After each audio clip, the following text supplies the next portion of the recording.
Ethan Cole had chosen Varos 9 for its isolation. Most humans avoided it, calling it the planet that time forgot. Its barren landscape stretched endlessly under a pale orange sky, and its thin atmosphere offered little comfort. He had come as a researcher, sent by the Earth Science Coalition to study anomalies in weather patterns across lesser-known worlds. What he found so far was uneventful. Days passed without a single drop of rain. Not a cloud drifted, not a breeze stirred. He was beginning to think the planet's claim to fame, that it had never known rainfall, might actually be true.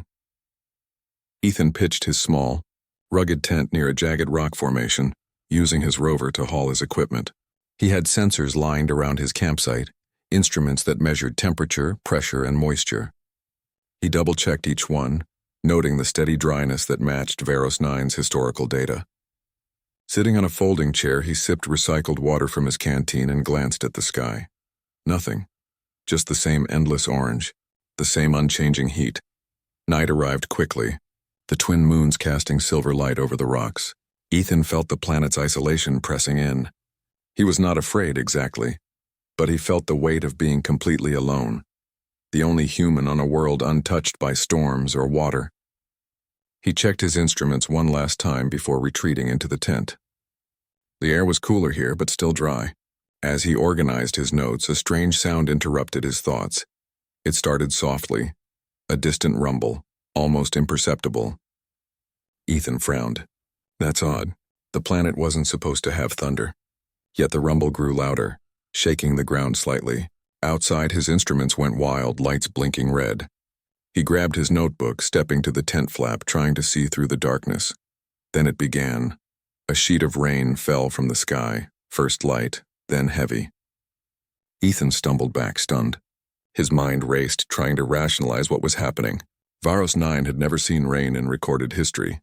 Not once, and here it was, drenching the land in minutes. The tent shook violently as gusts of wind slammed against its sides. Equipment toppled. Sensors shorted out. Ethan acted quickly, securing the most delicate instruments, but one sensor was already ruined. And then he heard it. A soft voice, almost drowned by the storm. Human? He froze, heart hammering. That was no human voice. It was melodic, clear, alien. Before he could react, the tent flap was thrown open. A figure stumbled inside, drenched, shaking, eyes wide.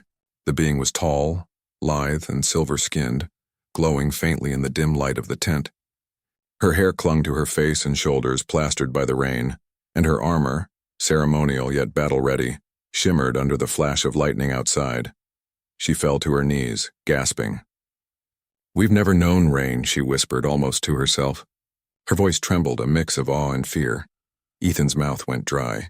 He had heard of the Thalan, the dominant species of Varos 9, but he had never expected to meet one in such circumstances, especially not like this, drenched, vulnerable, and clearly terrified. I'm not here to hurt you," Ethan said slowly, holding up his hands. "I'm a researcher. My name is Ethan. I didn't make this storm." Her eyes, bright and almost luminous, narrowed as she studied him. "You control the sky?" she asked, her voice rising slightly. "You made it rain?" Ethan shook his head. "No, I swear.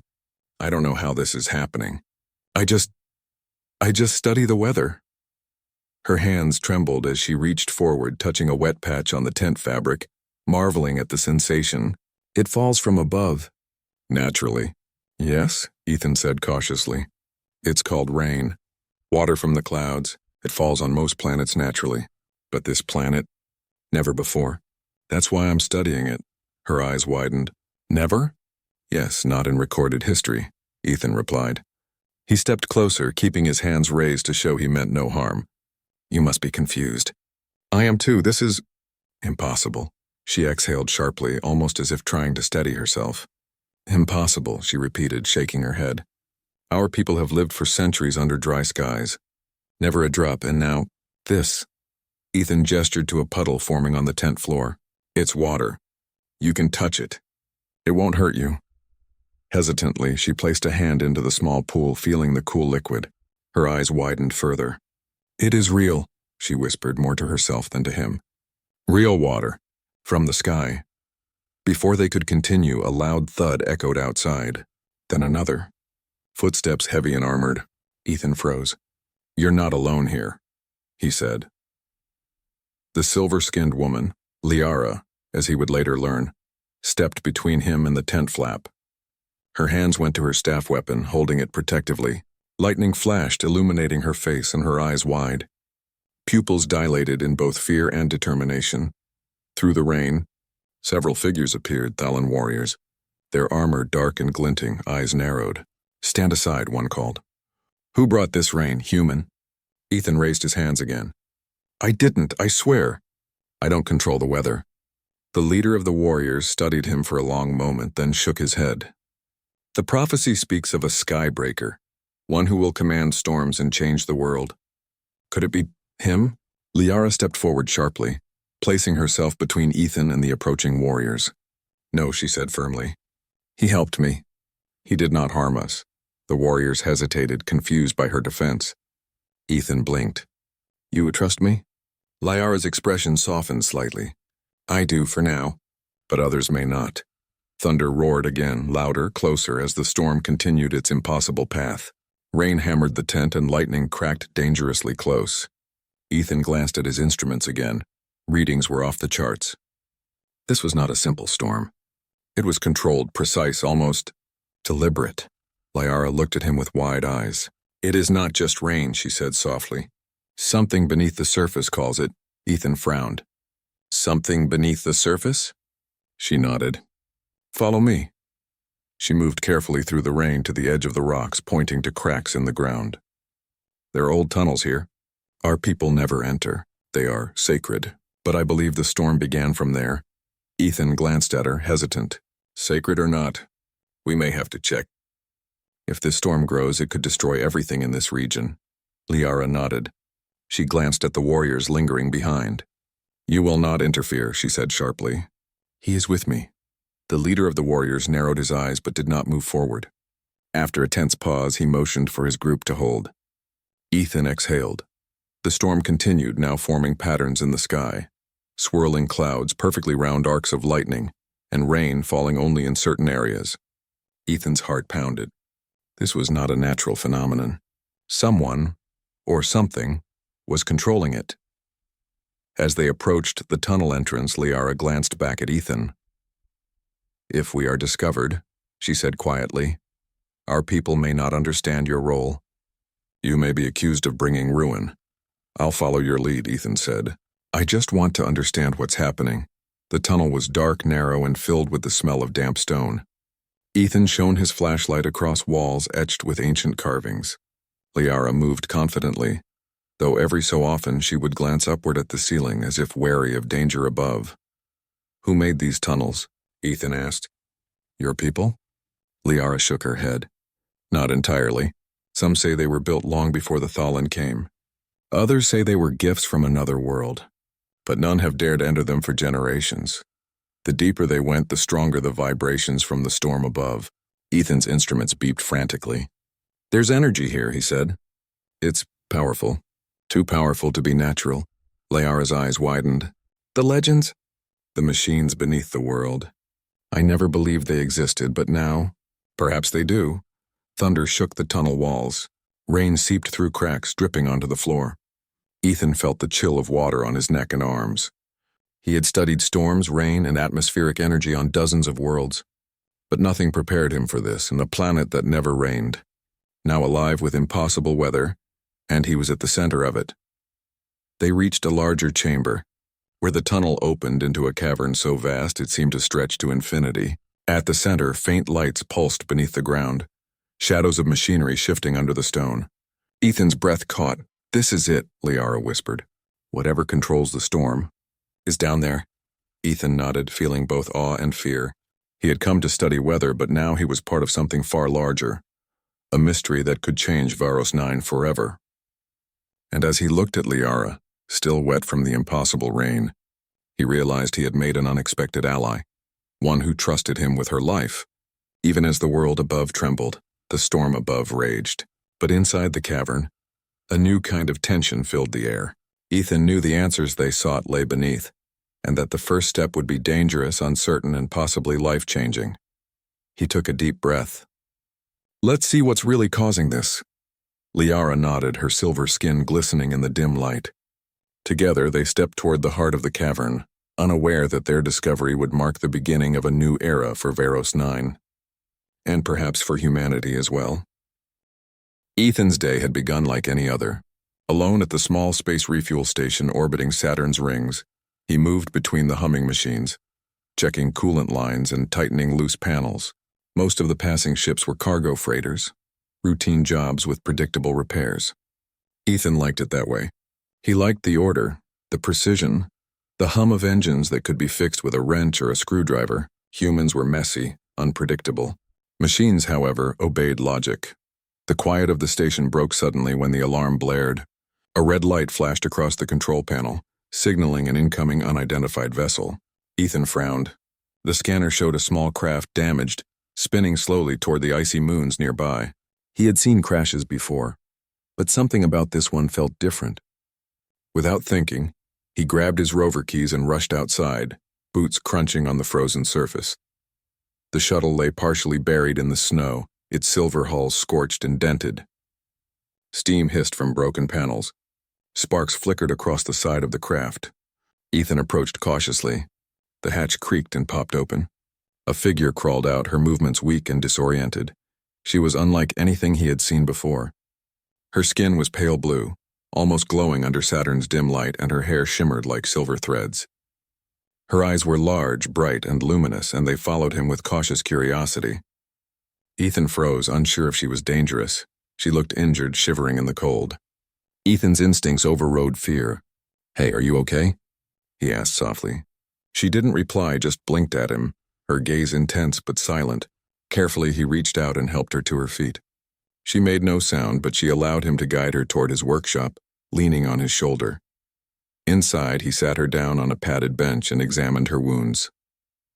Her limbs were thin, delicate, but she had strength in her posture. Scrapes covered her arms, and there was a faint cut along her shoulder. Ethan washed the wounds and applied antiseptic, muttering to himself about how fragile she seemed. She watched him silently, tilting her head in a curious way. He noticed she seemed fascinated by every small movement he made, the way he wrapped the bandage, the careful way he tightened the straps on her boots.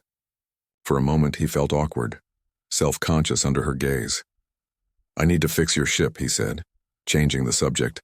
"It looks like it's taken quite a hit." She nodded slowly. Her lips moved, but no sound came out. Then, tentatively, she pointed to herself and said a word that sounded like Lyra. Ethan repeated it slowly. "Lyra?" He smiled faintly. She nodded and pointed at the ship. He understood. "Okay, Lyra," he said. "I'll get your ship working again.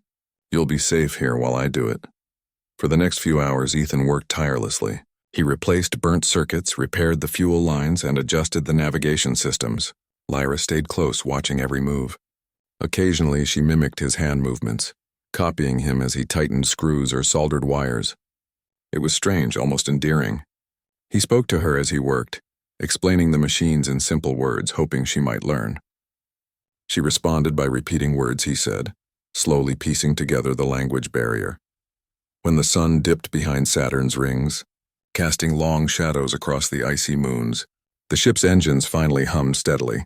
Lights blinked across the control panels. Ethan leaned back, wiping sweat from his forehead. "Done," he said, smiling tiredly. Lyra's eyes widened. She stepped closer, reaching out her hand. Without thinking, she placed her hand gently on Ethan's forehead. A warmth spread through him. He froze. She stared at him with a strange intensity, the blue glow of her eyes brighter than before. "You fix my vessel," she said slowly, her voice still hesitant, but clear. "You protect me. On my world, that means you choose me." Ethan blinked. "Choose you? For what?" She didn't hesitate. "Mate," she said simply. He stumbled backward, shocked. He had expected gratitude, perhaps some gesture of thanks, but not this. Ethan had never imagined being in this position. He didn't even fully understand what she meant by mate in her culture. Over the next few hours, he tried to explain human customs. "Humans, we don't exactly bond that way, at least not instantly. I don't know you. I just repaired your ship." Lyra tilted her head. Her expression was calm but firm. "Then human way is wrong," she said. "You help. You protect. That is enough. Ethan was silent. She was serious, unwavering. He watched as she walked around the workshop, touching panels, examining the repaired parts, testing buttons. Every now and then she glanced at him, and he felt as if she were measuring his worth. As the night passed, he noticed small changes. She began bringing him small objects from her ship. Tools, food cubes, even a strange device that made a soft humming sound. Each gift was carefully placed near him. She mimicked human gestures, learning from him but also teaching him about her culture in ways words couldn't. The next morning, Ethan went outside to gather some fuel cells. Lyra followed, staying a few steps behind. When he stopped to adjust a solar panel, she moved closer and handed him one of the fuel cells, her eyes meeting his with an intensity that made him pause. He nodded and smiled faintly. "Thanks, Lyra." She repeated the words after him, slowly learning pronunciation. "Thanks, Ethan," she said. The sound of his own name on her lips felt strange and comforting. Suddenly, a warning signal blared. Sensors detected multiple ships approaching. Pirates. Ethan's heart sank. Lyra's eyes widened. He grabbed a plasma cutter ready to defend his workshop. Lyra didn't run. Instead, she reached for a small device on her wrist and a faint energy field shimmered around her hands. Ethan realized she was capable of defending herself too. The pirates landed near the station. Their voices were loud, demanding the alien girl. Ethan stood firm, blocking the workshop entrance. "She's under repairs. She's not yours to take," he shouted, trying to sound braver than he felt. Lyra stepped forward beside him. The pirates laughed at the sight of a small human and a thin alien girl standing against them. But the moment Lyra activated her energy device, the laughter stopped. Sparks and flashes lit the area, and Ethan quickly improvised traps from his tools. Springs, wires, and sensors that created obstacles. Together, their teamwork and quick thinking forced the pirates to retreat. After the threat passed, Ethan collapsed onto a crate, exhausted. Lyra approached slowly. She placed her hand on his shoulder, then gently leaned her forehead against his, a gesture of trust and admiration in her culture. Ethan closed his eyes, feeling the weight of the moment. "You fight for me," she said softly. "Now twice you choose me." Ethan didn't respond at first. He wasn't sure what to say, but the sincerity in her eyes, the bond that had formed over shared work, danger, and trust left him speechless. Finally, he smiled weakly. "Maybe. I don't mind being chosen." Lyra's eyes lit up like twin moons. "Then, get in, shipmate," she said with a determined smile. For the first time in his life, Ethan felt like he belonged somewhere, even in the vast emptiness of space. The once quiet human mechanic was no longer alone. A new journey had begun, one that promised danger, discovery, and a bond stronger than any machine he had ever fixed. And as he looked at Lyra, sitting confidently in her ship, he realized that sometimes helping someone without expecting anything could change everything.